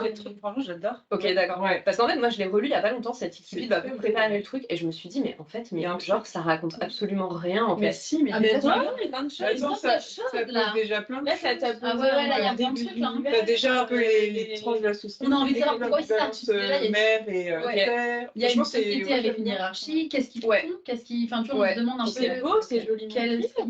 Et quoi Et puis pourquoi ceux qui ramassent les algues, ils sont un petit peu en frontière des autres. Oui, voilà, c'est ça. Qu'est-ce qu'ils Ouais. font, enfin, dans ce monde, à quoi ça sert Donc, en fait, cette ce qu'ils exposition- vivent dans la mer, enfin... Cette exposition un peu de la société dans laquelle mon personnage principal il vit avec la hiérarchie et tout machin, c'est pas rébarbatif, un peu comme les longues Ah non, expositions de Tolkien c'est au très début. bon. Parce que Ah c'est non, vraiment, beau, et ça puis raconte en plus, quelque chose en Puis en fait. plus, il y a un truc tout de suite, genre la cicatrice, la chair, etc. Oui, il y a un Enfin, truc, tu vois les blessures, tu vois les. Ok, il y a un visuel. Le truc, Ouais, ouais. ça, il y a Qui est de... tout de suite. C'est très visuel, t'as un concept en fait, t'as tout un truc autour des cicatrices qui est fort. Enfin, tu vois, Ok. c'est pas juste. Alors, il y avait une montagne et puis à côté il y avait un lac et puis en fait dans cette société c'était médiéval, ils avaient des épées. Enfin, tu vois, il y a un truc. Ouais, qui je est vois que original. ça va être une société qui. Ouais. Vous voulez que je continue du coup? Je peux Peut-être peut-être. je peux faire un point vas-y, Guillaume, vas-y. communauté. Ouais, vas-y, On a- vas-y, carrément. On a, oh là là, mais je sais même plus compter. On a plus de 33% de notre audience qui approuve ce texte. Ah. En les Entendu, personnes ça m'a de La Dame du Lac, Ouais, bah on voit ça. De- Merci. Pitpo et de Jean-Laurent Del Socorro. Moi, j'aime beaucoup. C'est hyper bien meuf. Et des applaudissements. Merci, ça me fait chaud. Donc 3 sur 8. Et en plus, quand t'es arrivé, les ramasseurs d'algues, moi j'ai la. Je sais pas, j'ai trouvé qu'il y avait d'un coup un concept. Les Ok, ramasseurs d'algues. Moi, je trouve ça stylé.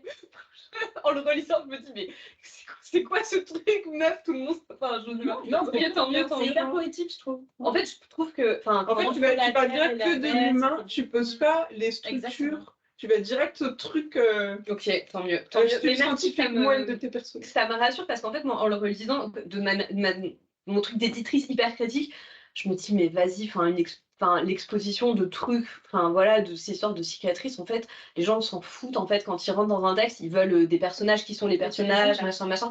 Mais peut-être Mais pas qu'effectivement, je suis forcément, un peu. peut-être qu'on a envie d'avoir un beau début, en fait, Ok. qui nous... Non, mais tant mieux, mais ça me fait très plaisir et ça me rassure. Et du coup, je trouve ça cool de vous l'avoir lu parce que je me dis, bon, bah, il y a peut-être un truc dans ce Mais concept. grave, moi je veux trop savoir ce que c'est les ramasseurs d'algues. Et puis en plus, tu poses des thèmes, je trouve déjà dès le début, sur qu'est-ce que ton apparence dit de ton statut dans la société. Et les cicatrices les moins visibles sont en fait oui, les c'était- plus profondes, entre guillemets, parce que c'est celles qui socialement te mettent à Oui. part. Enfin, je trouve qu'il y a déjà tout un truc qui Oui. est construit. C'était l'objectif, c'était que Ouais. plus t'es marqué, plus t'es valorisé socialement et plus c'est discret et que les autres le voient pas, plus t'es. Ouais, c'est un beau Tu vois, concept. plus t'es, Très... Ouais.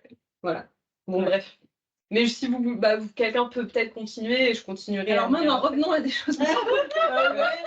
C'est dur d'enchaîner. Ah bah là, Non, mais comme je vous l'ai dit, après, pour remettre en perspective, ce truc-là, je l'ai écrit il y a vraiment pas si longtemps que ça. En vrai, dans la chronologie de ma vie, j'étais en master, je pense. J'étais en master, donc c'était il y a. Comment ça date On va pas te compter les années. Non, on va pas faire ça. C'était pas T'étais si déjà longtemps avant de adulte. vous rencontrer. Oui, j'étais déjà adulte. J'avais déjà un regard critique sur ce que j'écrivais, en fait. C'était Ouais. plus ça. Ben moi, je peux enchaîner si vous Vas-y, voulez. Marie. pitch. Ah non, j'ai pas de pitch Ah, malheureusement, mince. mais en fait, je suis tombée sur un... Alors, pour vous situer, c'est une fanfiction que j'ai écrite quand j'étais en première. C'était une fanfiction Tara Duncan. Et en fait, c'est vraiment l'exemple de choses que j'ai quand même été repêchée dans mes trucs du passé. Ah oui, j'aimerais bien que Et t'as déjà que et j'en dis pas tellement. Bah, si, Marie, Alors par contre, si vous connaissez pas ce que j'ai écrit comme livre, ça va, j'expliquerai après. Ouais. Mais, elle se retourna. Surgissant d'entre les étagères, un jeune homme mince à la peau pâle s'avançait dans sa direction. Ni beau, ni laid, des cheveux châtains ébouriffés lui retombant sur les yeux, de grands yeux marrons. On notait un petit air de ressemblance avec le Shetland dodu qui se dandinait derrière lui, son toupet qui dévalait du chanfrein jusque dans les yeux, lui donnant une mine perpétuellement ahurie. Kesako, le familier du jeune homme. Une monstrueuse erreur de la nature. Et en fait, ça pour expliquer, en gros, le personnage qui est décrit, c'est Ejan. Son poney, c'est Kezako, que j'ai renommé Kez.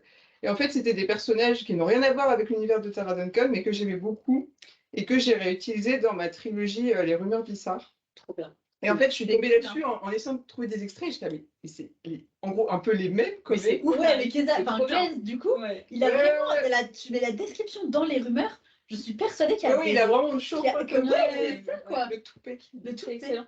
c'est ouf. Donc voilà. Ok, trop bien. Ils sont restés. Ils sont Ils sont restés. restés. Comme quoi, ils ont étaient pas importants. trop bougé. Ouais. Bah, je les aimais bien, en fait. Les petits bras cassés. Voilà. Et elle, le Elle se retourna, c'était Shael, qui s'appelait Laen à l'époque, mais je l'ai. Ah, T'avais déjà. Ouais, c'était Ils trois étaient- personnages les principaux. trois qui étaient déjà là. En fait. ok, trop bien. Et du coup, est-ce que tu es capable de dire aujourd'hui si la vision que tu avais à l'époque et du coup celle que tu avais d'eux quand tu as écrit les rumeurs, c'était la même? Ou si tu les connaissais différemment à l'époque, ces personnages? Enfin, en gros, est-ce que tu les connaissais aussi bien au moment où tu les as écrits dans ta fanfiction qu'au moment où tu as écrit les rumeurs? Ou est-ce que finalement tu les as vraiment creusés et tu as vraiment trouvé qui c'était en écrivant Tout les était rumeurs? déjà là. En fait, ils Ah n'avaient ouais rien à voir dans cette fiction Tara Duncan. Enfin, Ejan, c'était déjà un contrebandier de tapis volant. D'accord, ah ouais, c'est d'aller. Enfin, Voilà, ok, d'accord. ils sont arrivés, ils sont foutus dans cette fanfiction et en fait, c'était vraiment. Ils Ok. étaient tous là, quoi. Ok, c'est ouf. Ok. Ouais. Wow. Comme quoi, écrire des fanfictions, ça peut mener Bah à ouais, des fois, il y a des vraiment, persos, tu dis, en fait, ouais, ça j'aime bien, je vais le remettre dans Ouais. le projet perso. ouais, c'est trop cool. Ok. C'est moins rigolo au collège, mais voilà. Non, mais c'est cool quand même. Ouais, je sais pas, bah, j'hésite entre les trucs après, mais du coup, je l'ai fait par ordre chronologique, moi, pour Ouais. m'aider un peu. Et du coup, après cette première partie, j'ai envie de dire, du coup, de Gundam Wing, j'ai eu un peu une pause, un peu, enfin, j'écrivais 2-3 trucs et tout ça, mais vraiment, le truc après qui m'a fait écrire, c'est Tokyo Hotel. Et donc voilà, j'étais fan de Tokyo Hotel et je me suis inscrite sur un forum qui s'appelait la Page Orange à l'époque parce que le forum était orange, tout simplement. Il y avait une rubrique fanfiction. Et le premier truc que j'ai écrit, en fait, c'était un gros truc hyper self-indulging parce que c'était un truc où en fait tu t'insères toi-même de la fanfiction et en gros, genre voilà, c'était vraiment genre le pur fantasme.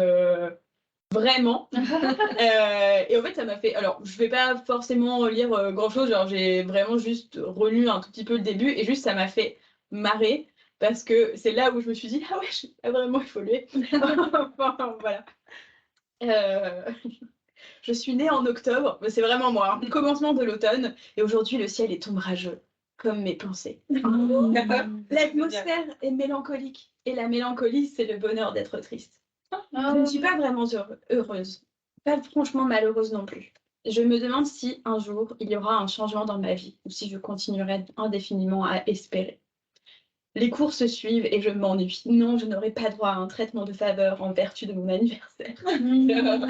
Pas de repos, j'ai le bac à la fin de l'année. Là, c'est vraiment. Oui, oui, madame, je plaisantais, bien sûr. Je soupire, c'est long, 50 minutes. Bref, voilà, c'est une leçon et tout ça. Et après, j'allais rencontrer les gens de Tokyo Hotel, etc. Enfin, voilà. Et ça a changé ta vie? Et ça a changé ma vie, mais de ouf, je crois qu'après, on s'épousait. Ah oui, mais pas enceinte. Enfin, il y avait vraiment. Ah ouais, genre, voilà. ça allait loin. Ça allait Ok. assez loin, mais pour le coup, en fait, enfin, genre voilà, je l'ai écrit sur le forum et bah, c'était l'écriture des forums, donc t'écris un petit bout, il y a des gens qui commentent et tout ça. Et comme il y a eu des gens qui ont commenté et qui n'ont pas trouvé ça si pourri et qui ont suivi le truc et qui voulaient savoir ce qui se passait, en gros, ça m'a un peu lancé. Après, j'ai écrit plusieurs fanfictions sur le forum où c'était quand même globalement sur le forum. C'était des trucs où, pour le coup, là, j'ai écrit des trucs hétérosexuels pour la seule fois de ma vie à ce moment-là. Et après, je suis allée écrire pas sur le forum parce que je m'étais fait un peu une street cred sur le forum et j'assumais pas totalement. Je suis allée écrire après sur fanfiction.net des fanfics où je m'étais, alors je sais pas, ceux qui connaissent ou qui se souviennent un peu de Tokyo Hotel, il y a 2 jumeaux dans le groupe et j'ai mis les 2 jumeaux ensemble. Voilà, ne jugez pas trop fort, voilà. Et donc j'ai écrit des trucs un peu érotico, machin, enfin voilà. Et tout ça, a fini. Un des derniers trucs que je pense que j'ai écrit sur Tokyo Hotel, c'était donc une longue fanfiction sur une histoire d'amour entre eux deux. Et là, c'était le dernier chapitre. Et alors là, préparez-vous pour ils n'en voulaient. Genre, voilà, enfin voilà. On pourrait peut-être appeler ça un voyage sans retour, un mirage sans détour, puisque c'est une folie dont on ne revient pas. Non, jamais. J'ai posé mes yeux sur lui à l'heure de ma première respiration. J'ai écouté son cœur avant même de savoir mon prénom. J'étais lui avant d'être moi. Je l'ai aimé dès le premier émoi. On pourrait appeler ça une erreur, ma plus belle erreur, puisqu'il faut toujours en subir les conséquences. On ne peut s'y soumettre qu'en pleine inconscience. Non, il n'y a ni morale ni loi qui nous retiennent, il n'y a pas de raison. Il n'y a que lui et la façon dont je dois rester dans ces parages pour notre propre survie. On pourrait appeler ça une erreur, c'est vrai, mais j'appellerais plutôt ça une douceur inespérée, le seul bonheur qu'on aura pu posséder, le seul qui ait vraiment un sens. Le seul qui puisse combler une existence. Mais continuer d'appeler ça une erreur, au fond, je n'en ai plus rien à faire, puisque cette folie baigne mon atmosphère. Vos pensées m'indiffèrent. C'est marrant parce que le thème que tu évoques de ce truc de. Ça me rappelle Cersei et Jaime dans Game of Thrones. Et j'y ai pensé direct, je me suis dit, on va retrouver le même thème, cette espèce de truc de tabou dont les personnages s'affranchissent. En fait, et je pense qu'il y a énormément ça dans la fanfiction et dans l'écriture de la fanfiction, il y a prendre les tabous de notre société et les écrire dans un truc cathartique en fait, dans un truc d'interdit, essayer d'explorer les interdits et tout, et c'est hyper intéressant. Et puis c'est ce qu'on se disait tu sais, quand on parlait de Bridgerton et des tropes et tout ça, et c'est vrai que moi, genre, je pense que s'il y a un trope vraiment que j'adore, c'était l'amour impossible. Ou l'amour qu'on pense impossible, ou l'amour qui est véritablement impossible ou interdit, mais c'est voilà, le truc où il y a vraiment un truc... Pour des raisons extérieures au personnage, c'est ça? Extérieur ou intérieur personnel, mais c'est un truc, enfin voilà, là en l'occurrence c'est des jumeaux, c'est genre le tabou ultime, ils sont pas censés s'aimer mais ils s'aiment quand même, donc voilà, il y a ce truc là, et après sinon c'est genre je te veux mais je peux pas t'avoir, enfin voilà, mais c'est voilà, donc c'était vraiment l'entièreté de ces 44 pages 44 pages Word, c'est vraiment ça. mais j'ai une certaine tendresse, enfin vraiment voilà, c'est en vrai c'est beau, enfin t'as un effort de style de ouf parce que t'as écrit avec la rime et plus j'écrivais avec un truc de rime et tout ça, c'est pas il y a une vraie recherche stylistique et j'avais vraiment il n'avait pas commencé comme ça ce texte, mais plus j'écrivais et plus je mettais des rimes et plus je partais dans le truc et tout ça. Et j'avais eu des gentilles personnes qui avaient commenté aussi en disant genre oh là là, mais normalement un truc comme ça, mais ce serait beaucoup trop guimauve et je pourrais pas, voilà. Mais en fait il y a un truc dans ce texte qui a fait que je t'ai quand même lu et que je me suis embarquée avec toi dans des envolées lyriques et tout ça. Et ça m'avait fait plaisir, quoi. Voilà. Merci d'avoir partagé ça. Je suis très courageuse. Letty, je pense que le moins vite, tu dises la prophétie. Ouais, grave. Moi, je veux savoir ce qui se passe dedans. Ça, c'est plus vieux. Hein. Ça, c'est le collège. Ça va du collège. Donc, alors, j'ai pas relu. En fait, le mot prophétie n'est écrit pareil sur aucun. Non. Oui, il est pas mal celui-là. C'est mon préféré celui-là. Il y a prophétie, alors P-R-O-F-E-S-I-E. Celui-là, il est... Prophétie, P-R-O-P-H-E-S-I-E, on y est presque. Et il y a un endroit où il est bien écrit. C'est le tome de 1 en plus. Alors en fait, il n'y a aucune logique. Le tome 1, tu l'as fait correctement. Et après, tu l'as Après, ça part en couille. Alors, il y a des sous-titres aussi. Oui. Alors, en fait, alors honnêtement, celui-là, je les ai emmenés donc, de ma boîte dont on parlait, je crois, tout à l'heure, la boîte où il y a tous mes vieux textes imprimés. Parce qu'il y a des vieux textes imprimés, c'est plutôt collège-lycée. Et après, c'est passé sur mon ordi. Et là, il y en a des... Ça, j'ai pas été replongée dedans, j'avoue. Un peu plus récent, j'ai pas pensé. Et on a des dizaines et des dizaines et des dizaines. Mais oui, donc il y a 3 tomes. Donc là, il y a plusieurs tomes que j'ai imprimés et je les ai pas. En fait, je voulais les redécouvrir avec vous. Je les ai pas ouverts en fait. Oh, trop bien. Excellent. J'ai juste emmené. Mais oui, donc il y avait tome 1. Et ça, je crois que ça, c'est ce que vous vous souvenez. Enfin, l'épisode pour ceux qui. Sinon, il faudra aller réécouter l'épisode des prénoms. On parlait des prénoms et donc j'avais écrit une histoire où il y avait donc la prophétie des 3 L, où il y avait donc l'histoire de 3 héroïnes qui avaient tout un prénom qui commence par L. Vous pouvez reformer ici d'ailleurs. Ouais, grave. Effectivement. Et d'ailleurs, il y a une Laure, puisque j'adore le prénom Laure. Il y a une Laure, Lise, et je sais plus ce que c'est la troisième. Lise, ça a l'air de chat. Du coup, tu l'avais toute seule ou tu l'avais écrit avec tes Toute seule. Ah, non, toute seule. Et du coup, c'était pas Laetitia, genre t'avais pas utilisé son prénom pour le 3e personnage? Alors non, je sais pas, je demande. Non, mais je demande, je sais pas, t'aurais pu. Lynn, Laure, Lise. C'est joli, ouais. Oui. En plus, c'est. Effectivement, une petite reste qui commence par un L. Effectivement, je sais pas si c'était. Je crois que c'est juste des prénoms que j'aimais bien. Enfin, je ne sais pas si c'est lié à mon prénom ou pas, mais bref. Donc, il y a le tome 1, Meurtre à résoudre. Oui. Le tome 2, il n'a pas de titre, a priori. Il y a un deuxième tome 2. Donc, c'est un tome alternatif, peut-être, qu'il fallait choisir après la meilleure version. Je ne sais pas comment ça se passe. Un monde de démons. Ouais. Et le tome 3, qui n'a pas l'air d'avoir de titre non plus. Je ne sais pas quel extrait de quel tome vous voulez. Du tome 1. Celui où il y a le F et le S dans le titre. Moi, je sens qu'il y a un bon potentiel. D'accord. Celui-là, ouais. Mais alors, il y a 2 versions alternatives. Tu veux celle-là? Celui où c'est vraiment écrit C'est le plus épais. prophétie. Ouais. Ok. Alors, New Link Repeat. oui, ça dirait un nouveau chapitre. C'est l'or en plus. Voilà. Allez. Alors là, je suis au collège, Mais je sais pas quel âge. Enfin, je suis vraiment genre 5e, je dirais. Ok. Ah, c'est écrit tout le temps monotype Corsiva. Bah ouais, c'est une jolie Ça photo, gage de qualité. Toujours. Je pense que ça va être mes vidéos tout à l'heure, en fait. En vrai, ça va pas être vraiment plus drôle. Alors, ça commence direct. Chapitre 1. Un nouvel arrivant. C'est un dialogue dès le début. Et il n'y a aucune ponctuation. C'est la Lily qui elle s'est spoilée. Elle a lu sur l'épaule. Laure, dépêche-toi d'aller au collège, je ne veux plus te voir, tu m'agaces, lui dit son père en se levant. Il n'y a aucune ponctuation, donc tu reviens qui ça, comme ça. Tu m'agaces avec 2 chiens, tu m'agaces. Tu m'agaces. Bonjour aurait suffi, lui répondit-elle. Ah bah. Point. Laure est une fillette de 12 ans qui habite avec son père. Elle a les cheveux châtain clair presque Putain, il y a blancs. tout son livre de châtain là, c'était à la mode à l'époque, je pense. Attends. Elle a les cheveux châtain clair presque blonds, et surtout d'étranges pouvoirs. Son père la déteste à cause de cela. Pardon, il y a un chat qui vient rentrer chez moi. Mais oui, j'ai entendu un miaulement. Il m'a semblé également.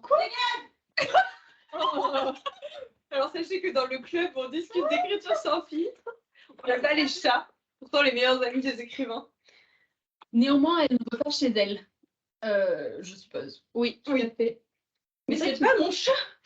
Il a pas rentré chez moi. En plus, je le déteste. C'était le roux là. Oui, on peut C'était le gros faire chat. une parenthèse sur l'histoire du chat parce que Chris, pardon. J'ai fait. Non mais je m'appelle Christelle. Ouais. A un petit chaton qui est né dans son jardin. Et ce petit chaton qui a grandi s'est fait chasser par le chat des voisins. C'est la guerre des clans. Je sais pas si vous avez la ref, mais c'est la guerre des clans à Dublin, ici, à Drogheda. Oui, et ce petit chaton qui était adorable, trop mignon, qui tenait à peine sur ses pattes quand il est arrivé chez moi, a été chassé par cette espèce d'énorme malroux qui a pissé partout. Et en plus, qui se permet de rentrer chez moi. Bref, le sang, Voilà. Du coup, il a été chassé sans. il était bouté hors de cette Il se sent maison. proche chez lui en fait. Ouais, il a pris la confiance. Il va falloir que tu fasses quelque chose. Pardon, Laetitia. Non, mais je suis en train de saigner des yeux là, les Pardon. amis, vous n'êtes pas C'est prêts. très drôle en plus. Ah, mais vous n'êtes pas prêts pour la suite là. Vas-y. Allez. Oh putain. Donc, je reprends. Donc, vous vous souvenez, elle a les cheveux châtain clair. Mais presque surtout blancs. d'étranges Surtout pouvoirs. d'étranges pouvoirs. Son père la déteste à cause de cela. Oh. Elle les tient de sa mère qui était décédée quand Laure n'avait que 2 ans. Elle n'a qu'une envie, un jour la venger. Tuer le démon, entre parenthèses, car c'en est un qui l'avait tué. Mais son père a préféré détester la magie parce qu'elle avait tué sa femme et donc il s'est mis à détester Laure. Étrange, certes, mais vrai aussi. Et donc, les Il y a rien qui va. Non, mais vraiment, il n'y a rien qui va. Ce matin, Laure se téléporta devant le collège car elle pouvait en fait se téléporter. Pratique pour pas être en retard. Carré. Non, mais en fait, les cartes et les j'écris. sont extrêmes. Non, mais là, j'écris ce que je pense. Enfin, comment vous dire, il n'y a aucun filtre dans. Il n'y a pas de notion d'intimité. Ah, mais il n'y a aucune notion de rien. Elle pouvait se Attends, l'affaire n'était pas C'est finie. l'imagination Ce pure. matin, Laure se téléporta devant le collège car elle pouvait en fait se téléporter dans l'endroit qu'elle voulait et lire dans les pensées des gens et entrer dedans. Elle avait lu des livres comme Harry Potter et se comparait parfois aux héros, mais son histoire n'était pas érotique et écrite. Mais genre H-E-R-O, plus loin, tic. Non, presque H-E-R-O-T-I-Q-U-E. Ah, d'accord. Enfin, oui, son c'est ça. histoire n'était pas érotique ni même fantastique. Non, mais c'est génial, c'est érotique. Érotique, je pense. Elle avait juste reçu 2 dons de sa mère dont elle ne gardait aucun souvenir. Non mais ça part en live. Son histoire aurait pu être celle d'une gentille petite fille qui avait d'étranges pouvoirs. Quoi? Et qui, le jour du décès de sa mère, avec son gentil père, décida de la venger. Ils vécurent tous deux très heureux en ayant des bonnes notes et un super travail. Mais non, c'était plutôt l'inverse. Son père avait un très mauvais emploi et elle des notes pitoyables. Et des notes pitoyables, c'est écrit EN. Pitoyable. Ah, oh. Mais le mot Ça s'accorde pitoyable, bien, la ouais. pitoyable. Franchement, Ouais. pitoyable, c'est un bon niveau de langue Non, déjà. mais c'était une catastrophe. Elle se téléporta devant le collège, mais préféra faire demi-tour. Aujourd'hui, elle n'avait pas envie d'aller au collège. Elle préféra d'ailleurs se rendre au cinéma. Elle regarda Harry Potter 3. On sent. Bon, je pense que ça sert à rien. En fait, ce que je comprends J'adore, là, je veux tout lire en fait. Ouais, je trouve que c'est la Ouais, palme c'est d'or difficile de s'arrêter, ouais. il y a un truc addictif. Et surtout, il n'y a pas de point. En fait, depuis tout à l'heure, Je vous fais un peu la ponctuation parce qu'en réalité, il n'y en a presque pas. C'est un flux de conscience en fait, c'est vraiment ce qui se passait dans ta tête Ouais. que t'as mis sur le Oui, mais mis en page en tome quand même. Donc, différents tomes. Est-ce que vous voulez pas un autre non, changement. Et puis après, je lirai un j'en autre tome. revois. J'en revois Toi, t'en après. revois, mais Ouais, d'un ouais, autre grave. tome, je pense que ce sera Ouais. tout aussi bien. C'est la catastrophe. Moi, je peux vous lire un roman qui cette fois Ah oui, s'appelle pas roman. Mes nouvelles. Il a même un sous-titre, s'il vous plaît. Oh. Il s'appelle Le monde à l'envers. Sous-titre Réécriture de Narcisse. Rien que ça. Pas des ambitions. C'était à peu près la même époque, mais entre-temps, on sent que j'avais lu Harry Potter, justement. J'ai lu tous les Harry Potter d'affilée, moi, vous savez, vers 15-16 ans. Et vous allez voir tout simplement quel est l'incipit. Monsieur et Madame Delapage, villa numéro 1, résidence Les Œillets, 49 750 Eudéloir. Eudéloir. Genre Harry Potter cheap. Mister Alice Darley vivait au numéro 1, résidence des Œillets en Eudéloir.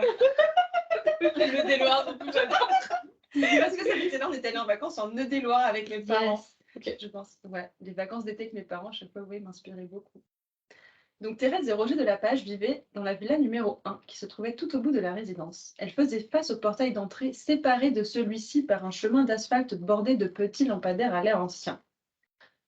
Elle trônait, imposante, envahissante, et on ne pouvait faire autrement que de se sentir impressionné par cette maison qui semblait vous regarder de haut en disant « Tu es ici sur mon territoire, soumets-toi et accepte ma domination. » C'est une maison alpha.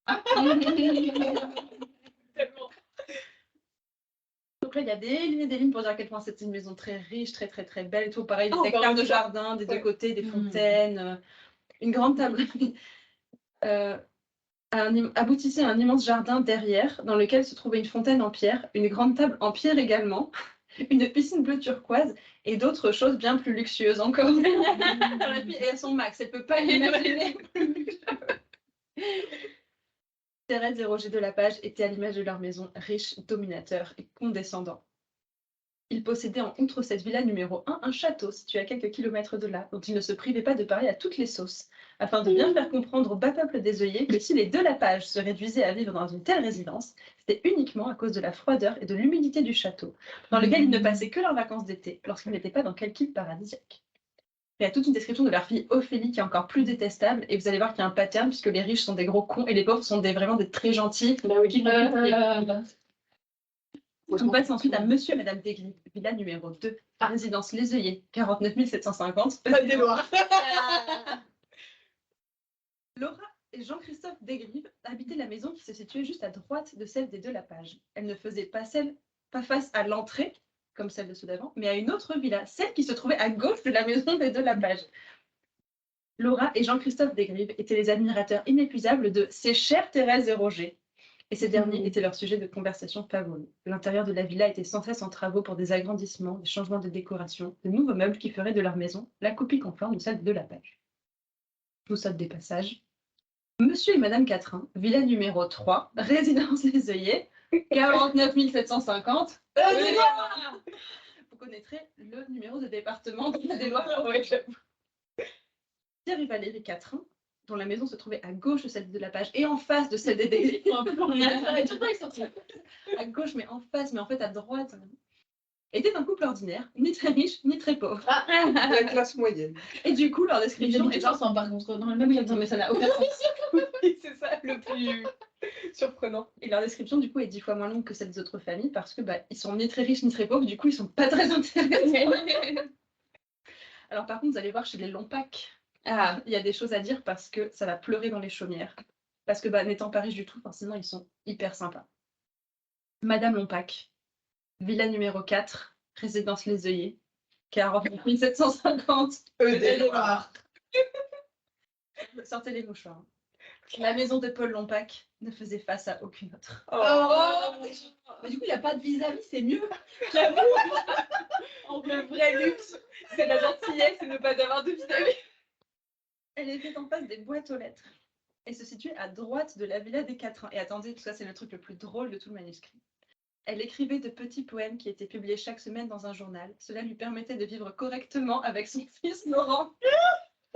Aucune idée de la réalité économique. Surtout dans la poésie, quoi. Vraiment, c'est vraiment ta braderie d'enfance. Autrefois, lorsque son mari était encore de ce monde, ils avaient pu s'acheter une maison de la résidence des œillets. Ils avaient vécu très heureux pendant 3 années. Mais il y avait eu ce voyage d'affaires à Londres et cet avion. Oh non. Depuis, Paul essayait de... Je t'avais dit qu'il faut de la peine. Depuis, Paul essayait de subsister tant bien que mal avec son fils Laurent. Tout aurait été bien plus facile s'ils avaient vendu la maison, mais elle avait une valeur sentimentale inestimable. Cela était hors de question. Je vous lis un extrait d'après. Au même moment, Paul Lompac menait un travail acharné sur son poème. Elle devait l'envoyer au journal le lendemain et il n'était toujours pas prêt. Je n'y arriverai pas. Mais si, maman, tu as toujours réussi à faire tes poèmes à temps, pourquoi pas aujourd'hui? Parce que l'inspiration se fait discrète en ce moment. C'est pudique. Et donc, quelques jours plus tard, il y a Marianne encore, j'étais encore dans la fille aînée de Paul Lompac qui vient rendre visite à sa mère. Alors là, vraiment, ça va être hyper triste. Et donc, c'est de son point de vue à Marianne. À l'intérieur, presque tous les objets avaient disparu. Oh, elle aussi, Angela, et tout a disparu, comme l'autre tout à l'heure. Seul le mobilier nécessaire subsistait, épars, donnant à la salle un aspect frugal. Marianne tira une des 2 chaises et s'assit. Que s'était-il donc passé? Elle sursauta. Sa mère venait d'entrer en trompe dans le salon et se jeta sur Marianne. « Ma fille, tu es venue !» dit-elle en pleurs. « Bien sûr, maman. »« Marianne, c'est une catastrophe, comment allons-nous faire ?»« Maman, je t'en prie, explique-moi ce qui se passe. » Je n'avais pas fini mon poème. Ils ne m'ont pas payé. Non. C'est-à-dire que Tous l'équivalent... les biens se sont volatilisés en quelques heures. Finissez vos romans. Les huissiers sont efficaces. J'attends à la fin. Un seul de mes poèmes avait la valeur de tout ce qu'il y a dans le... Alors, un petit ce qui s'est passé, c'est que du coup, en fait, la fameuse Marianne qui était partie vivre à Paris, qui revenait, et ben en fait, elle avait pris un peu en secret des cours de magie. Et du coup, elle allait devoir agir, faire quelque chose, parce que je crois qu'en gros, ils veulent prendre de l'argent aux plus riches de la résidence. Et leur fille Ophélie, qui est insupportable, elle, sans faire exprès, elle l'a fait passer de l'autre côté de son miroir. Et en fait, la Ophélie se réveille dans la suite du miroir. C'est incroyable. Dans la passe miroir. Mais du coup, il y a aussi des cours de magie, genre de la magie. Non, de la vraie magie en mode Harry Potter. Ah oui, qu'elle d'accord. lance un sort en mode D'accord. Harry Potter, genre pas ça, Miroro, tu vois. Ok, d'accord. Et la Ophélie se retrouve de l'autre côté de son miroir et elle se réveille et elle est pauvre. Il y a un discours social quand même. c'est beau. Ouais. Et du coup, je pense que c'était réécriture de Narcisse parce que la Ophélie se trouvait trop belle, elle faisait que se regarder dans son miroir et que du coup, sa punition, c'était qu'elle passait de l'autre côté de son miroir. Tu vois, c'est déjà hyper intelligent. Il y a déjà des thèmes qui sont présents dans la suite de C'est très drôle parce que je me suis dit, effectivement, là, dans mon dernier roman, dans mon deuxième roman, il y a tous les thèmes justement des complexes de classe sociale, il y a tout le thème du miroir et de la beauté, du fait de s'observer. Et oui, je me suis dit, c'est hyper intéressant. C'est expliqué de manière hyper cliché, parce que les pauvres sont gentils et les riches sont méchants. Mais c'est rigolo que ça... Ouais, c'est des thèmes dont tu as envie de parler, besoin de parler, de mettre en scène et tout, c'est hyper important. Voilà, il n'y a pas de thème à tirer de là, je crois. En tout cas, Jean-Laurent Del Socco redit grand merci pour ses lectures. Franchement, c'était gratuit, ça nous a fait rire. C'est les nous du passé qui ont taffé là. Ouais, grave. Non mais vraiment merci du coup à vous qui avez suivi le live et qui en plus êtes resté jusqu'au bout, c'est vraiment trop gentil, ça nous fait vraiment trop plaisir. Et puis c'était cool d'avoir les questions de tout le monde et de pouvoir avoir vos réactions, c'était vraiment trop chouette et d'enregistrer ce double épisode du coup ensemble, c'est vraiment trop bien. Et d'ailleurs pour les gens du coup qui écouteront en différé le deuxième épisode, est-ce qu'on leur donne aussi un mot? Bah voilà, il y en a le choix. Autour des Loirs, vous avez le choix. Tout le monde a des lois. Ce sera le mot ton. Merci beaucoup d'avoir suivi. Merci, C'était vraiment trop cool. Oui, merci beaucoup. Et puis on se retrouve bientôt pour la 6e en fait réunion du club où on discute d'écriture sans filtre déjà. Salut tout le monde. Salut. À très bientôt.